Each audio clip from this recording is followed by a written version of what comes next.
I went on ChatGPT and I asked it what percentage of the world has ever flown business class. Think about that for a second.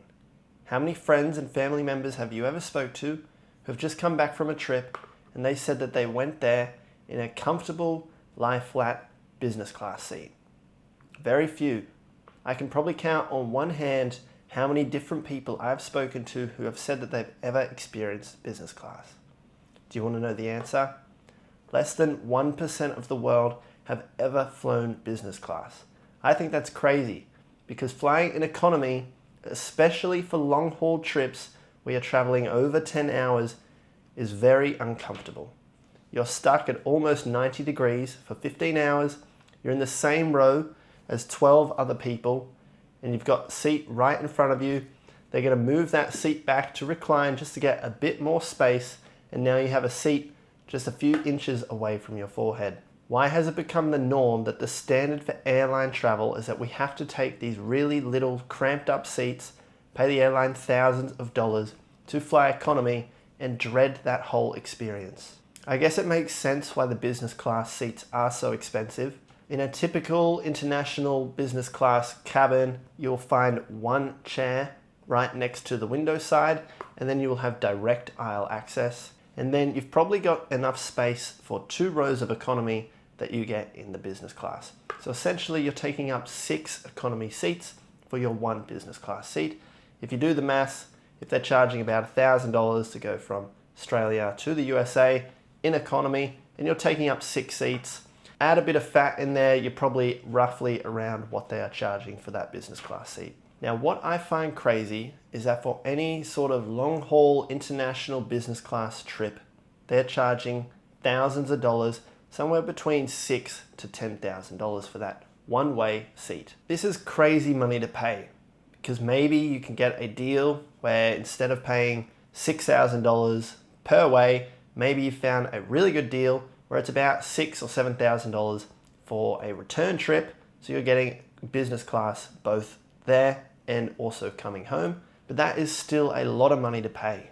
Let's take, for example, that you have worked hard and you now have an income of $100,000, maybe even $200,000.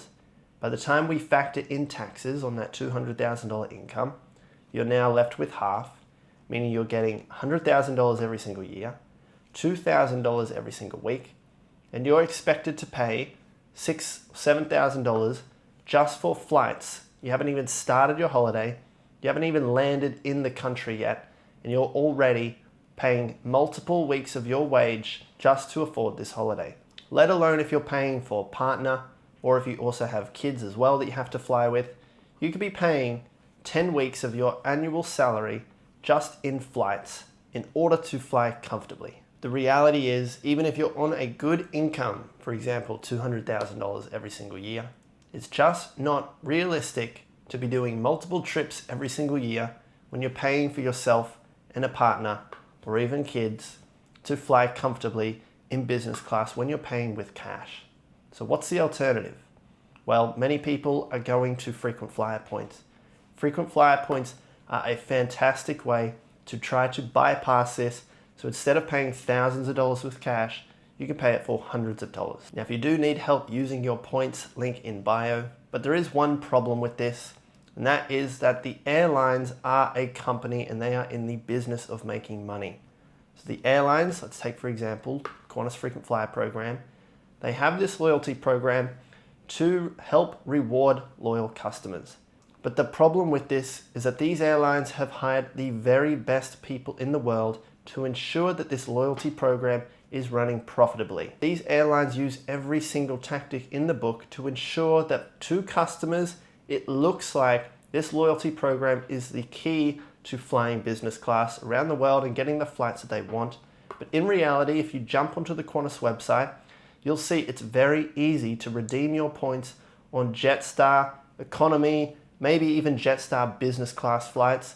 These sort of redemptions offer very, very low value for your points, meaning that these airlines can basically take your points back for almost cost price. But if you want to use your points for those high value redemptions, for example, Australia to Japan or Australia to Los Angeles or Australia to London, these sort of redemptions where usually it's going to cost you $6,000 to $10,000 in cash paying for it, it is extremely hard. And there is a reason for that. At the end of the day, Qantas is a company. They are in it to make the most amount of money to report to these shareholders. Now, that's not to say that you can't do this, but you have to understand that these airlines are in the business of making money. They're going to make this extremely difficult for you to use your points in order to unlock those flights.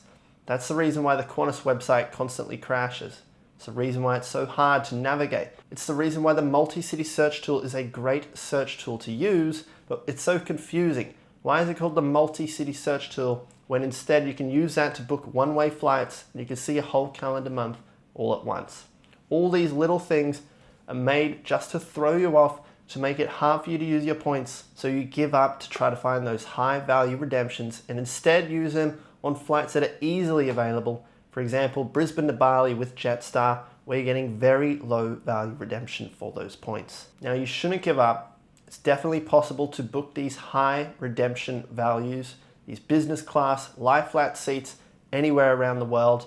I personally have been able to book Sydney to London, Perth to Paris, Sydney to Los Angeles, Japan, South America, all of these sort of destinations, lie flat business class seats. You just need to understand all the little tips and tricks so you can navigate, understand how these airlines work, what to look for. If you need help with that, check the link in my bio.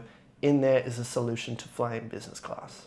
Now, if you do need help, check out some of the other videos on this channel. I release countless amounts of videos, all on the subject of helping you use your frequent flyer points so you can get the flights that you actually want. Other than that, I'll see you in the next video.